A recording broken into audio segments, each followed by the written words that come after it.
Robert Burton might well have loved the internet.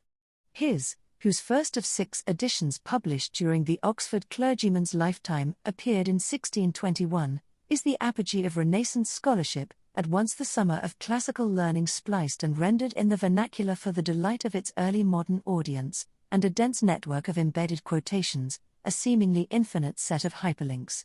This never-ending gathering of scholarship could seem a testimony to the ultimate vanity of human knowledge, as melancholy as the endless sea of information that our screens indifferently project to our digital onlookers' tired eyes. One would be hard put to read the entirety of this enormous tome online, but online and public it needs to be, because it is one of the greatest works in the English language, because it is a good book to browse via a search word, and because it addresses a theme that is still dear to our late modern civilization. Melancholy is an old concept, in ancient Greek means black, and is the word for bile. Melancholy literally means black bile, however ancient, we still know what that means. One can imagine black bile running through unpleasant states and negative emotions, from existential malaise and bitterness to common depression and despondency. Earlier, melancholy also covered madness and mania. Anyone could be afflicted: lovers, scholars, rulers. Monomaniacs were melancholics. And poets, of course. Melancholy at its best was a fount of inspiration and creativity. There are many famous melancholics. The author of Ecclesiastes was one, so was Hamlet. Shakespeare probably had read an earlier treatise on the subject, published in 1586 by the physician and clergyman. Burton was a deeply literary man who wanted to show how the words of others had described the melancholy aspects of the human predicament. As he warns in his book-length preamble, so that take melancholy in what sense you will, properly or improperly, in disposition or habit, for pleasure or for pain, dotage, discontent, fear, sorrow, madness, for part, or all, truly, or metaphorically, 'tis all one. Laughter itself is madness according to Solomon, and as St. Paul hath it, worldly sorrow brings death. The hearts of the sons of men are evil, and madness is in their hearts while they live. Eccl. 9. 3. Wise men themselves are no better. Eccl. I. 18. In the multitude of wisdom is much grief, and he that increaseth wisdom, increaseth sorrow. Chap. 2. 17. The book is a catalogue of passions as well as a compendium of quotes and stories, not so much a medical treatise, even though there are, and must be, pages on anatomy and physiology. For black bile was a medical concept, one of the 4 bodily humors or fluids that coursed through the organism and determined its constitution, and along with it, our appearance and character, our strengths and weaknesses, our tastes, propensities and illnesses. To talk about melancholy was to engage in and endorse humoral theory. In its terms, black bile was a cooked version of yellow bile, or choler. The other 2 humors were phlegm and blood. Mooted by the Hippocratics in 5th century BC Greece on the basis of the view of the pre-Socratic philosopher Empedocles that all matter was composed of the 4 elements, the humoral system that developed in the West, China and India each have their own humoral systems as well, had been systematized in the 2nd century by the Roman physician Galen, who associated humors with temperaments. Black bile might be noble, in some of its manifestations. But it was at first a crass outcome of digestive processes. Burton explained, the gall, placed in the concave of the liver, extracts choler to it, the spleen, melancholy, which is situate on the left side, over against the liver, a spongy matter, that draws this black choler to it by a secret virtue, and feeds upon it, conveying the rest to the bottom of the stomach, to stir up appetite, or else to the guts as excrement. 12,4 All humors arose in the liver out of the stomach-based concoction of so-called chyle from food, before being further refined with their spirits in the heart, then the brain. The melancholic would have a preponderance of black bile, the choleric, of yellow bile, the phlegmatic, of phlegm, the sanguine, of blood. To each of these humors was associated a corresponding element, along with its qualities: earth, cold and dry; fire, hot and dry; water, cold and humid; blood, warm and humid. In turn, these were in correspondence with the stars. One could be born under a constellation that conditioned one's bodily constitution, astral and terrestrial bodies in close, one-way causal correspondence. And how we lived, what we ate, how much we drank, moved, studied, slept, loved, where we lived, in hot or cold or dry or humid climates, what gender one was, what age, all this influenced the humoral balance. One was born with all the humors in a certain proportion, whose constancy guaranteed psychical and physical health. Any change in that proportion could signify the fall into a state of holistically conceived ill health. Balance was all. In itself, black bile did not warrant any more attention than the other humors. But its excess bred the states catalogued in Burton's book. As he put it, the Tower of Babel never yielded such confusion of tongues, as the chaos of melancholy doth variety of symptoms, I 312. Melancholy brought forth a plethora of words in the just as it had triggered authors before him to try and account for this powerful state, from the pseudo-Aristotle who first honored its particular, potentially noble nature in the so-called Problem 30, to Rufus of Ephesus and the 11th century Constantinus Africanus, who translated at the Monte Cassino monastery near Naples the text, itself a translation of Rufus, written at the Tunisia court by the 9th century Jewish Bigdodi physician, scholar and translator Ishaq ibn Imran. Many others participated in enriching this tradition that Burton so ravenously plundered.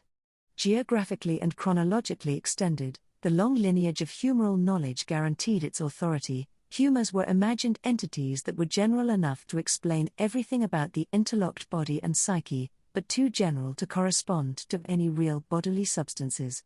We emitted tears, blood, mucus, saliva, sweat, urine, sperm or milk, but those were not humors per se. No one had ever seen humors on either side of skin, only their purported effects on complexion, and on bowel movement, urine color, temperature, pulse, mood. That partly explains their hold on popular and learned imaginations alike. By the time Burton was writing, though, humoral theory, such as it had developed in the West, was in jeopardy. His book predates by just 7 years the publication in 1628 of William Harvey's, The Royalist Physician's Revolutionary Account of Blood Circulation, based on lectures he gave in 1616 to the College of Physicians. The humoral system was grounded in anatomical assumptions derived from Galen, who had never dissected a human being, such as that of a vascular connection between heart and liver. These assumptions had begun to be overturned in the 16th century thanks to advances in anatomy by the likes of, and they simply did not cohere with the notion of blood circulation via the lungs. Yet it still made perfect sense to Harvey to write that people afflicted with melancholy or mania manifested symptoms according to their temperament or crisis, which they had from the stars and those celestial influences, variety of wits and dispositions, and these symptoms proceeded from the temperature itself and the organical parts, as head, liver, spleen, mesaraic veins, heart, womb, stomach, etc., and especially from distemperature of spirits, which, as Hercules de Saxonia contends, are wholly immaterial, or from the 4 humors in those seats, whether they be hot or cold, natural, unnatural, innate or adventitious, intended or omitted, simple or mixed, their diverse mixtures and several adustions, combinations. One could not forget such a sophisticated corpus of established knowledge from one day to the next. The process that led to the demise of humors was halting. It took time, and in some ways humoral culture is still with us. We are not foreign to the notion that melancholy can be a positive as well as a nefarious force. Some years before Burton, Reverend Thomas Walkington had distinguished the two in a treatise entitled 1607, So Melancholy Could Be a Precious Balm of Vita and Policy, the enthusiastical breath of poetry, the foison of our fantasies, the sweet sleep of the senses, the fountain of sage advice and good purveyance, but it also causeth men to be alien from the nature of man, and wholly to discard themselves from all society, but rather heremits and old anchorites to live in grots, caves, and other hidden cell of the earth. Today, just as in Burton's, or indeed Galen's day, we seek remedies for our most troubled states. We might forget how embodied are our mental disturbances and think it best to dope our brains with targeted pills, but in most cases and in our ordinary daily lives we know that our states of mind are deeply affected by the condition of our whole bodies, by what we eat, by how much we exercise or sleep, and by how well we are loved. Love. Melancholy was an important category of melancholy, and Burton devoted a long chapter to it. It had an ambivalent reputation, bad if one leaned towards stoicism or aspired to chastity, but good if one believed that a capacity for strong passions was the mark of a fine soul that recognized beauty and goodness. It was the foundation of chivalry, the source of sonnets, the harbinger of creativity and the promise of fertility. In its long-studied negative form, it could be an illness at worst whose consequences could be devastating and called for medical treatment. That sort of love melancholy was condemnable as blind lust, the product of painfully unrequited love, of desire unfulfilled. It was a state in which humoral flows ruled the brain, and whose symptoms are either of body or mind, of body, paleness, leanness, dryness, etc., the cause of extreme joys and fears, of fire and ice, in Burton's words. It had been the reason for Dido's suicide, and, as Burton reports, the fount of rash, mad behavior, such as Medea's, in whom reason pulls one way, burning lust another. She sees and knows what's good, but she doth neither. 323. Pure reason is as unlikely to exist as a brain in a vat. We are embodied through and through, and our thought processes are not immune from our physiology. For as the distraction of the mind, amongst other outward causes and perturbations, alters the temperature of the body, so the distraction and distemper of the body will cause a distemperature of the soul, and 'tis hard to decide which of these two do more harm to the other, writes Burton. Now the chiefest causes proceed from the heart, humours, spirits, as they are purer, or impurer, so is the mind, and equally suffers, as a lute out of tune, if one string or one organ be distempered, all the rest miscarry, corpus onustum hestinis vices, animum quoque pragravat una, by yesterday's excesses still oppressed, the body suffers not the mind to rest. I 2 volts I humoral theory did not accommodate dualism. And nor does modern psychology. Except for those who still believe in rational choice theory, we know how deeply emotional we are. Hormones and neurotransmitters are the new humors, mysteriously conditioning our emotional responses and, to an extent, our decision-making. No one understands yet how substances and actions are connected, how our newly identified, chemically mapped humors help make up our consciousness, how the mind is an instance of the body-brain.